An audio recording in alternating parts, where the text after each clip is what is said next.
Hey friends, thanks for joining us on Awakening and Relating. We're your hosts. I'm Kayla. And I'm Brad. Join us as we unpack deep awakenings, navigate a conscious relationship, and further awaken through the body with intimacy. Please share this video and like and subscribe. It really does help the channel. Thanks so much for joining and welcome to our journey. Here we go. Today we're talking about intimacy, or more specifically, the fear of intimacy, which I don't have a ton of experience with, but you do. Yeah. All right. So pretty much for a really, really long time, I always struggled to have deep, intimate connections with people. Like, very layered. I wasn't really into PDA. Public display of affection, like, really made me cringe. Like what? Like kissing, hand holding? Yeah. Okay. Even if I was out with somebody, I didn't want them to be physically intimate with me in public. Like, no, none of this. No. Yeah. Okay. Or like hugging onto me, or like it felt like it was all clingy, even though it wasn't necessarily. And even at home, when I was with my partners, there would be like this disconnect where it would be just like sexual based, but it wasn't really intimate. It was just physical sex. Yeah. No, a lack of intimacy physically. The physical intimacy would really kind of freak me out a little bit. And then there was also a lack of emotional intimacy, very, very much. But I want to touch on the physical aspects of it. So touch was a major thing overall that really, really had offset me in relationships, where if my partner would just touch me, it would kind of, ugh. Wow. Yeah. Wow. And this was all of them? Mostly. Like there wasn't anyone that I've been out with in public that I was, or even around friends and family, that I was very proud to be seen with, proud to show intimacy with them publicly. Do you think it has anything to do with pride? Like, I know you're saying that, but do you think it really had anything to do with pride? Because you said even behind closed doors, like if you were at home, even if they touched you in a certain way. Yeah. But I mean, like, there was no time when I was with someone and I wanted to show off. I mean, yes and no, but I was never attracted to someone in that way. So for you and I, like, that obviously is not a thing. Like, right. I mean, like, we hold hands in public, kiss in public. Like, I put my hand on your leg, hug you, kiss you. Like, it's. Yeah. Everything is completely different with you. Yeah. And I remember that at the beginning, I told you a little bit of all of these things. I remember these conversations about, like, yeah, you tell me, like, yeah, PDA freaks me out. I remember towards the end of last year, I went to an ayahuasca ceremony, and there was a couple that was there after ceremony, and they were cuddling and just like really admiring and caressing each other. And I remember looking at them walking by and feeling like I just wanted to throw up. I was having like panic attacks. Wow. And it was like the intimacy, closeness with someone was the one thing that I feared most. Wow. For a very long time. Like, what changed? What happened? Was it the home feeling? With you? Was that it?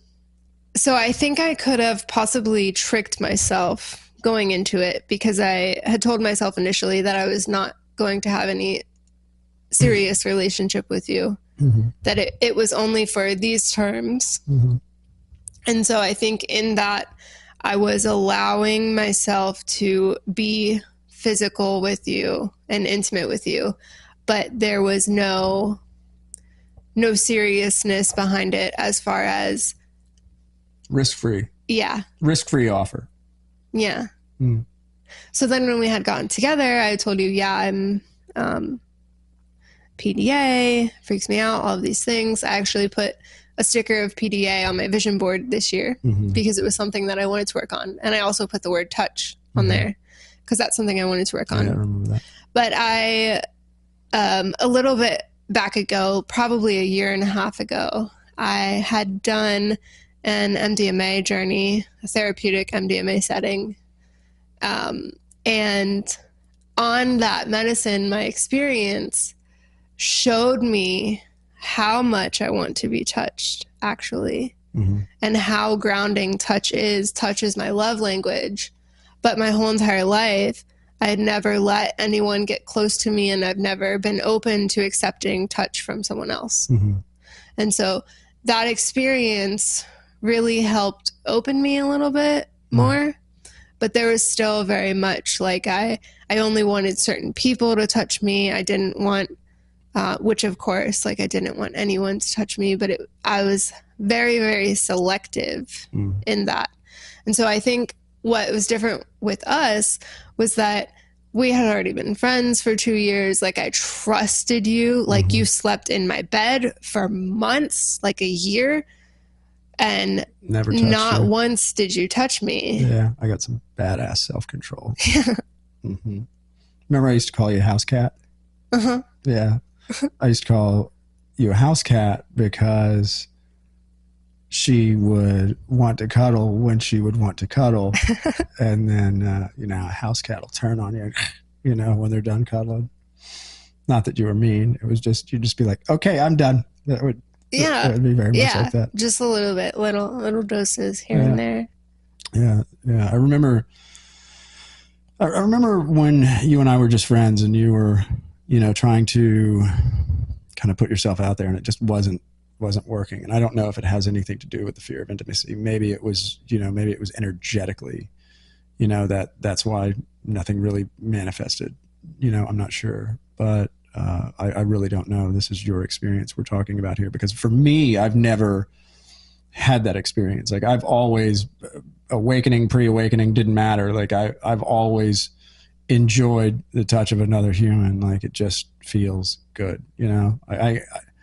I can't think of an example of when some woman's put her hands on me and I've been like, don't, I mean, I'm sure they exist, but in certain moments in my life, but like the vast majority of my life, as far as I can tell. Yeah. I think a lot of it has to do with the sexual trauma and abuse I've experienced, lack of trust with people, and not trusting their intentions, but also feeling the intentions. As I think of you, I think of feeling the intention through your touch. Like as I got closer with you, I knew that I could feel safe. Well, you said that after the first time we had sex. You said it was the first time you felt safe in your body. Like your body was telling you that this is safe, not your head. My body had this, like, like I almost can't even describe it. Yeah. And it just shocked me because I have always thought I was safe. Yeah. Well, until I actually felt it. Sure. Trick of the mind, right? Yeah. And I did a lot of work over the past year to really create safety within myself. So I had felt that with me, but then to experience it with another, with you, was like a whole other level of like, was not expecting that.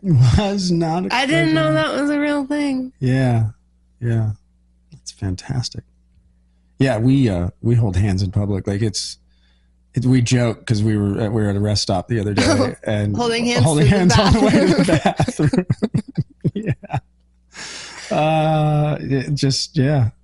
Yeah, I love it.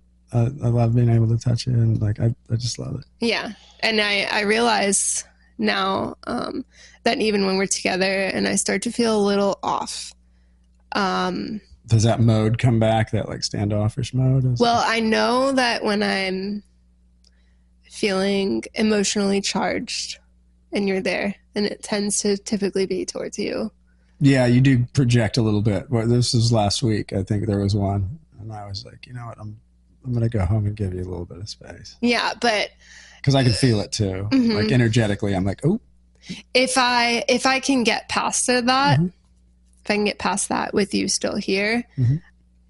I don't even know if you know this, but I do try to move into more like it's hard for me to the awareness of it all. I'm still not really good at doing it in the moment, but once I realize what's going on, mm-hmm. when I want to pull away from you most, I know is when I need to go closer to you. Well, that's where your work lies, right? Like in the awareness of that, because that something's going on, mm-hmm. you know, and that's, yeah, of course, where the work is. But the beauty of a conscious relationship is that I can allow you to go through that. And if I do need to go and give you space, I'm not upset about it. You mm-hmm. know, if you need me to go, you don't have to worry about me being upset about it.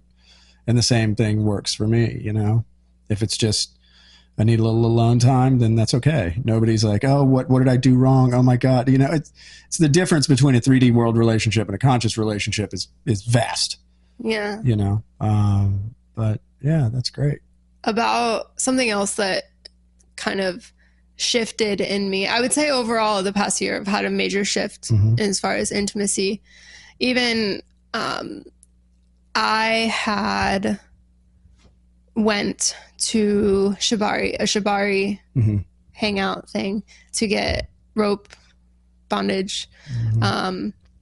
And it was so very beautiful. My friends, they had set up like this bath with rose petals and rose water and underneath of the stars, and it was all so sensual. And they had given me a massage for like an hour and then taken me into the rope bondage, and it was not sexual at all. Mm-hmm. It was just about me surrendering and me submitting and me being present in the experience. Mm-hmm. And because I experienced that situation, it was like I opened to being a giver. Mm-hmm. I've never been a giver. I've always mm-hmm. wanted to receive. Yeah, I've always been a giver. And when I was able to fully receive, because mm-hmm. like I've always received half-ass. Mm-hmm. I've never really allowed full surrender mm-hmm. into the receiving, and that is what turned me into more of a giver. Mm-hmm. Wow, cool. Let's talk about shibari, because you tried to show me some shibari, and turns out, yeah, I have got a cringe vibe for shibari. Like, it does nothing for me. As a matter of fact, it's a complete turnoff in every possible way, which is very interesting. I mean, I know you're not a shibari expert, but there's nothing about that. It's like if somebody was like, hey, do you want me to pull your toenails out with pliers? There's nothing in here that's like, yeah, I might enjoy that. And I mean, it's not that you did a bad job. Like, you did all the moves. Yeah, we had a play session, and yeah, just not my jam. But I think we should revisit it one day. Yeah, maybe. I mean, do you want to do something you know you don't like? I think we should revisit it one day, because I think if I remember that day, there was something a little off energetically between us before we had went in. I think there was too. Yeah. Yeah. Well, and then I wasn't very experienced. So, you know, you don't get the full experience with me, but it's fine. It was a nice way for us to incorporate the touch. Yeah. I mean, it wasn't all bad. It was just, again, if you can think of something you absolutely know you don't like to do, like if you're allergic to milk and it makes you vomit and you drink milk and you're like, oh yeah, it still makes me vomit. And then somebody's like, hey, do you want to go drink a couple of glasses of milk together? The answer is probably not going to be yes. Okay. But well, thank you for letting me do it. Yeah, absolutely. I'm just saying it's interesting. I guess the point I'm trying to make is it's very interesting how for you, that's something that helps open you up. And for me, it's something that seems to shut, like I start to close off energetically. In a way. Well, but again, it was like, you're not a professional shibari person, so who knows if it would have been different with a pro. But like, I feel that, so, you know, when you talk about your fear of intimacy, I don't seem to have a fear of intimacy. I just have I'm very specific on who I'm going to share my energy with. Like, I don't want to go into a room with 3 people touching me because they're good at touching people. Like, that, none of that gives me, like, it's just, there's nothing about it I want to do. Right. Know? Yeah. Well, I think that's why we come from very different places. Mm-hmm. Like I have had a very over sexualized past, mm-hmm. sleeping around with lots. Yeah. And I just didn't like all of my, I shouldn't say all, but the lion's share of my mm-hmm. relationships have been long-term, multiple year. You know, I've had a couple of marriages, failed marriages at that, but yeah, I've always enjoyed the deepest intimate relationships I could have as an unawakened being, you know, as deep as those things can go. But I've always been interested in that. Mm-hmm. Well, I mean, ultimately, the fear is the root of it is the trauma, the experiences that I've had sexually to create this unsafety in the body, which is in turning responding with a fear reaction, mm-hmm. you know? Mm-hmm. Yeah. And had I not done that to myself or had put myself in all these situations where those occurrences happened, mm-hmm. probably would have been very different. But would you want to be? I mean, so here's the thing about waking up anyway is there comes a point where you look back and you start to become grateful for all the things that quote unquote happened to you. Oh yeah, absolutely. Yeah. No regrets. Yeah, because you're here now, right? So mm-hmm. it's all worked out to your advantage, right? I mean, we're doing a podcast, you know? Yeah, and all of my experiences is why I do what you the do. Work that I do now absolutely. With women. Yeah, absolutely. Because I've been through it all. Mm-hmm. Yeah. Yeah, so it's oddly enough, it's something to be grateful for, you know? Mm-hmm. But again, when you wake up, this is the case. Like you look back at all of your traumas for the most part and go, yeah, I mean, all of them. For sure. It depends on how deeply you awaken. But at a certain point, yeah, you look back and go, thank you. Yeah. I mean, that got to a point last year or however long ago where I was like, well, what do I do now with my life? And I was like, mm-hmm. well, what am I really good at? Mm-hmm. I'm really good at, I've had a lot of sexual trauma mm-hmm. that I've worked through. Mm-hmm. And I had a lot of issues with my sexuality that kind of shut me down. Mm-hmm. And then I worked through that to open mm-hmm. back up and you worked through all of that, like while we were friends, but before we were together, like we didn't have any type of intimate relationship. I mean, there was some stuff you worked through as we got together mm-hmm. for certain, but. Mm-hmm. And I had a whole sugar daddy thing. Yeah. You had a whole bunch of wild past. Wild. Yeah. Yeah. Mine was pretty cut and dry. Grow up, get job, get married. Whoops, failed. Try again, failed. You know. So. Yeah, all very key, important pieces. Mm-hmm. Absolutely. I mean, they had to have happened, or you wouldn't be here now. Mm-hmm. So. And it also creates a deeper appreciation for human touch now, for the deeper intimacy that I'm able to have now with you. Mm-hmm. And yeah, I mean, our intimate moments are mind-blowing. I know you still go much deeper than I do. Like my whole goal for having a highly conscious relationship initially, well, not initially, but part of the goal was to find deeper states of awareness through the act of sex. And I literally watch you dissolve into some other place sometimes, not all the time, right? Like it, just like anything, like it takes practice, just like sitting in meditation, it takes practice. But we do check-ins. We try. I love the check-ins that we do. Yeah. And we're concerned if each other are you in your head? Are you in your head?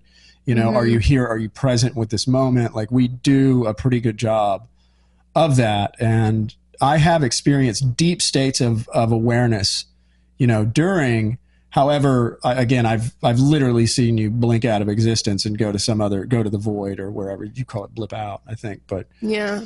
And yeah. I've been learning a lot lately compared through other experiences of women that I'm working with. Mm-hmm. And I really, really believe that the women experience deeper in the body because it's, of course, the feminine aspect mm-hmm. of it.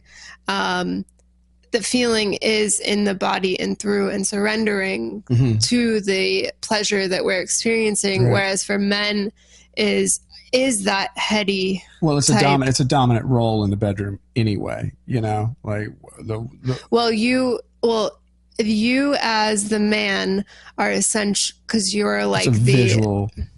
but you're kind of like the orchestrator of the situation for me to surrender into. Right. So it makes it a little bit more, I don't know, does it make it a little bit more difficult for you to surrender because you're essentially the orchestrator? I think so, because there's a thought process that has to go into it on the front end. I mean, sometimes it gets very flow state, right? But for the most part, I mean, we're not there yet to where I walk into a room and all of a sudden go into a flow state. And the next thing you know, we're having God mode sex. Like, yeah, because you're ultimately holding the space. Fingers crossed.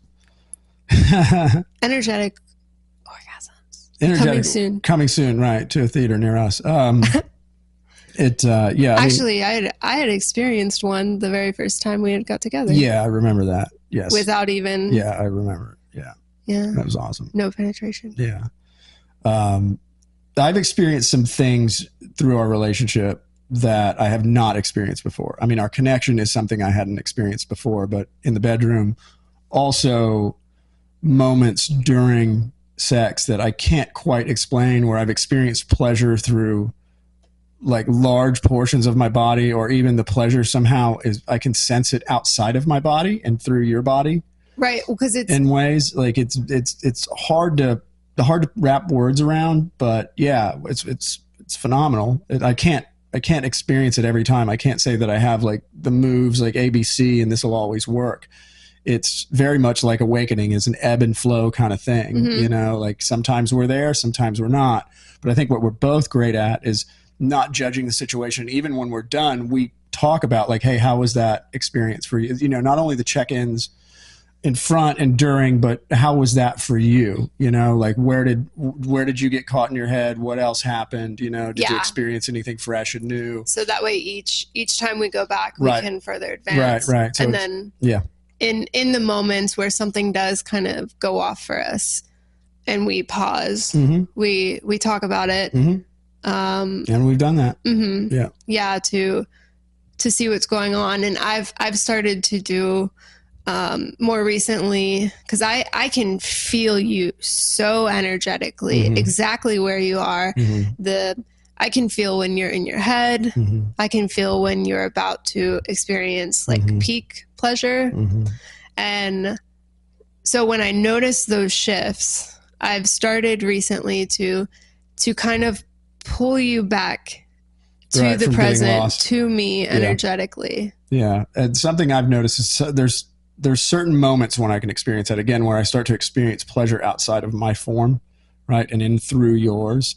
But for me, I think it's less often. You know, you do seem to be able to go deeper than I currently can, which is fine. I mean, it's a work in progress, but it is something that I will say that we continue as we continue to effort this thing. And I mean, we're both reading books to, you know, help us find. Essentially, what you're looking for is the present moment. Yes, because that's all it. That's all it is. Yeah, is the present. But moment. What happens is we get lost in the lust, like the you know, the sins of the flesh. Right. That's you get lost in it. And guys, for the most part, you are more lusty than me. For sure, guys are super visual. Like, I mean, just depends on what you're wearing or how you're walking or you know where you're standing or how you're standing. Sometimes the thing's just like. Argh. Well, that's the interesting point too. Is that so when. For me, I'm not a person that closes my eyes. Well, I don't think neither one of us really do anymore. But because there's a lot of eye contact. I try to always have eye contact with you. And some points it gets a little weird because I'm like, oh, does he think it's weird? I'm like staring in his eyes. Getting in your head, yeah. Because I'm just blank stare. Because instantly when we go in, like just the intimacy that we have, we're very good about creating the space for it before we are intimate. Yeah, I agree with that. We do a good job of being intimate prior to sex as well, right? Like intimate touch without, you know, it being overtly sexual, right? Not non-sexual touch. Right, non-sexual touch, but being very deeper intimate. Conversations, check-ins.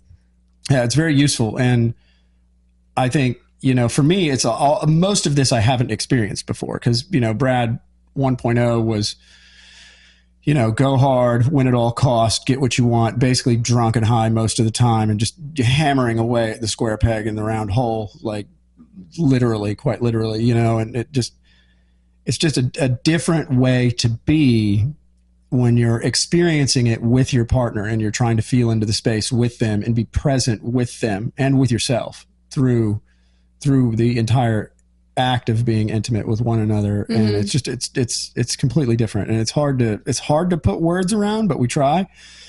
Just like awakening is hard to put words around, but you try.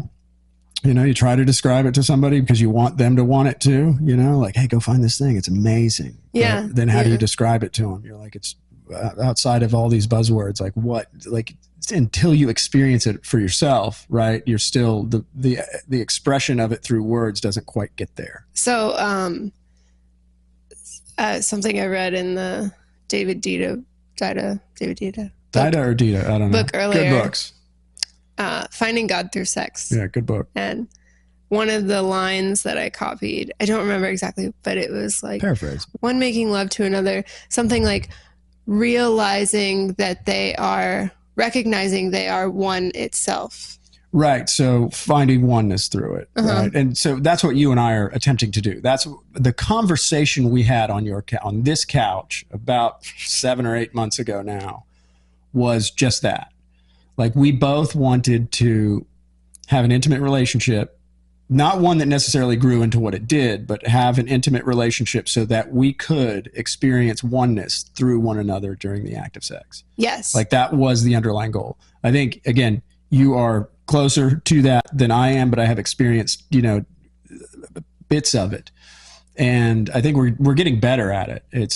But it's like anything. It's just like meditation. It's a practice, and it's a practice because it takes a certain amount of effort before there's no longer effort required, and the recognition that meditation is not an act, like a doing, but it's a state that you enter, and I think that's where we're at, is we're starting to get to the point where we're entering into states versus using the mind to try to steer the ship in a certain direction.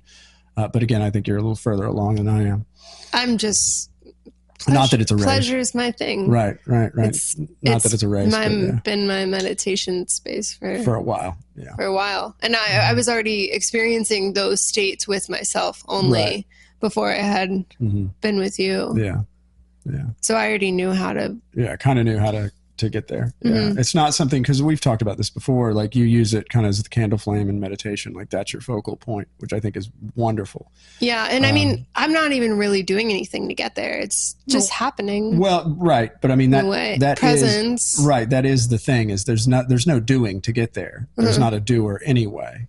But let's to circle this whole thing back around, the reason we're talking about this is because your fear of intimacy was so great that, like, even holding hands in public, or somebody putting their hand on your leg, or hugging you in public, or God forbid they kiss you in public, was a very like, moment. What the, no, and it took some time away from any intimate relationship, and you finding intimacy with yourself. Yeah. I think that is the most important thing that I went through and experienced, was deepening into intimacy with myself, just having touch with myself and releasing shame of my body, really coming into my sexuality again from being shut down there.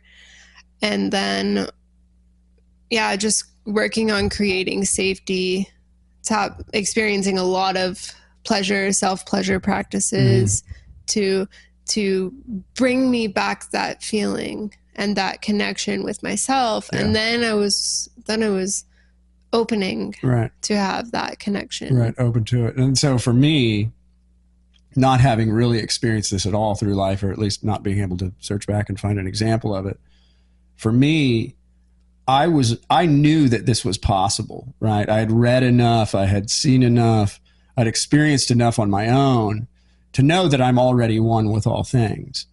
But, how could I do this with another in an intimate moment? And so that's what I was looking for. you know. You to some extent you were too, but not through like a longer term relationship Yeah, like this thing no, has been. just sex relationship. Mm-hmm. But I quickly realized that that was only going to take me so far, Right. because I needed the trust and the surrender, Right. the connection with someone, right. ultimately to get there. Yeah. Yeah. And that, I mean, it does. It just boils down to connection, right? And for what we're attempting to do to maintain a conscious relationship, we have to communicate a lot. Like even before we were filming here today, there was a disconnect, you know, and it's okay to have, but it's okay to have those, right? We're humans, so we're going to human, and it's okay to have a disconnect. And then what we do is we talk about it up to the point where, you know, at this point, at this particular one, I was just like, I'm somewhat confused as about what you're saying. And the more you talk, the more confused I seem to get. So how about I just follow your lead and we see where it goes? And here we are, you know? Yeah, and right. so it's okay to not understand. It's okay to be confused. It's okay to express. Mm-hmm. But you have to have a partner that's willing to sit through that with you. Yes. Without judgment. And your partner will only go as deep as you'll go with yourself. Yeah, absolutely. And this is where I think you and I somewhat have a leg up on this, because you did the work for about a year or two before you and I got together. I had been doing the work for about 3 years before you and I got together. Yours was through pleasure, and you know, your intimacy with yourself. Mm-hmm. And mine was, for the odd thing is, mine was more through contemplation work and letting go into the moment, regardless of what the moment was. It seems odd, though, that you and I have both read this in different places now, but it seems like when the divine feminine awakens more deeply into present states of conscious awareness, they become more tapped into their sexual energy, whereas oftentimes as men awaken more deeply to conscious awareness, I don't want to say they disconnect, because that's not the case, but like women express through their sexuality when they come into the divine feminine. The divine masculine gets very contemplative and starts letting go into the present moment. And I don't want to say it gets less sexual, but it's not furthered down that path necessarily. Well, so I think now with another, I think we can do some work that way. What I believe there is that the woman is feels home in the body, the sexuality, the pleasure, and all is like home. Sensuality is like home to the feminine. And as far as men go with that, I think it's mainly more of a sexual control. So look at how normal society is. Men typically have whatever everyone, like, you know, people talk about this, but it seems like there's less control sexually over their desires and lust and attractions.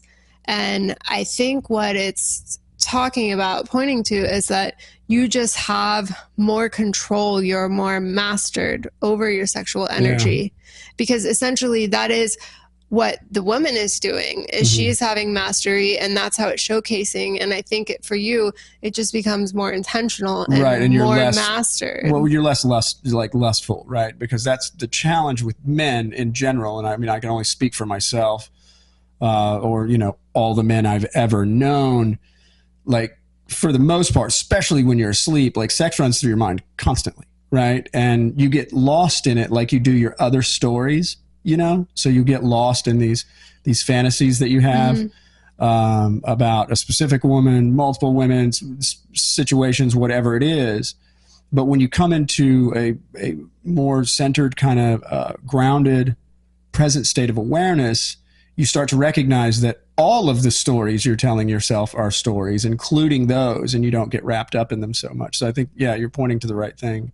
It sounds like that it's just more intentional. You know, because it doesn't begin with a story. You know, it begins with the present moment. And if you think of it as far as that was what we were reading, was talking about masculine and feminine, and it kind of makes sense, because if the feminine, because there are polarities that are balancing, and if you have the feminine is very into her sexuality, the polarity of that would be a little less than, which would be the masculine that they're talking about. Right. Yeah. And it's, I've noticed it through, like, I've definitely not pre-awakening Brad, very lustful kind of, in my head, sexual fantasies, so on and so forth.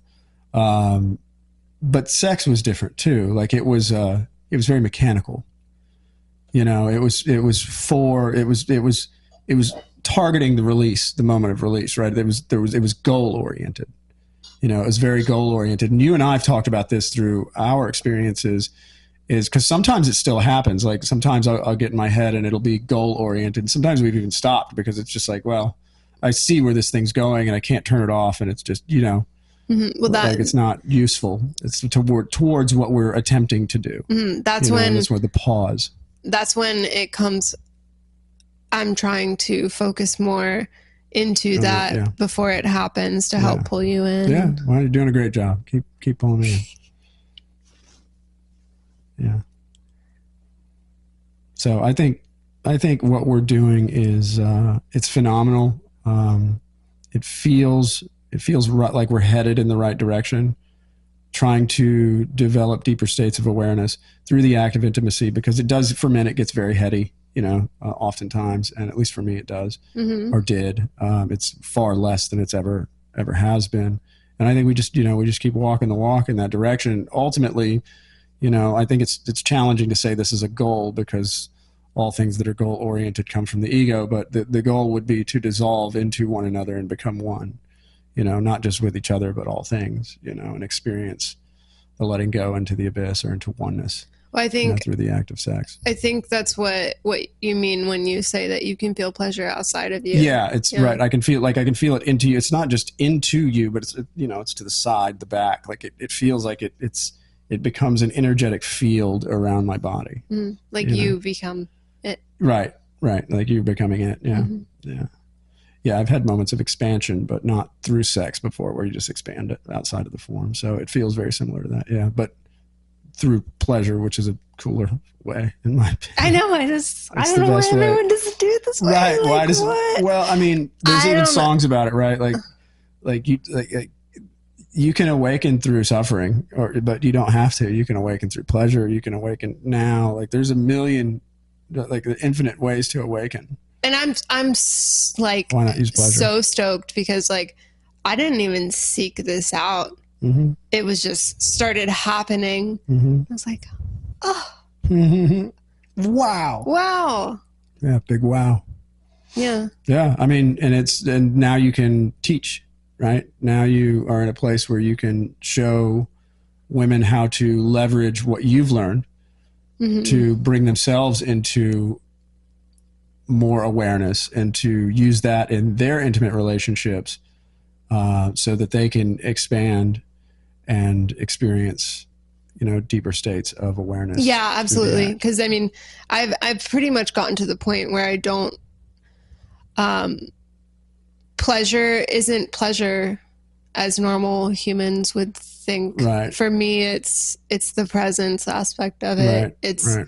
I'm surrendering to whatever is, and I don't have a goal, but I'm not experiencing it just for fun. Right. It's a lot deeper. Right. It's not. And I don't think I could ever really go back. Right. Why would you? It's like when you awaken, like, why would you ever want to go back? Like, even if you tried, you really can't ever, there's no way to put the genie back in the bottle. Yeah. And you're in a similar spot. And I mean, I am too, like where we're at in our relationship. Like, I don't want to, going back to like the act of having, the mechanics of sex, like bang, bang. Okay. Goal, clean up, go to bed, or go whatever. Like, it just doesn't, what would be the point? What would be the point? So again, to bring it back to where we started, yeah, Kayla was afraid of intimacy. It's been really, really beautiful to open it up. Yeah. Open to it with you. Thank you. I'm happy it's you. I'm happy it's you. Friends, thanks for joining us on Awakening and Relating. Don't forget to like, share, and subscribe, and drop your questions in the comments below.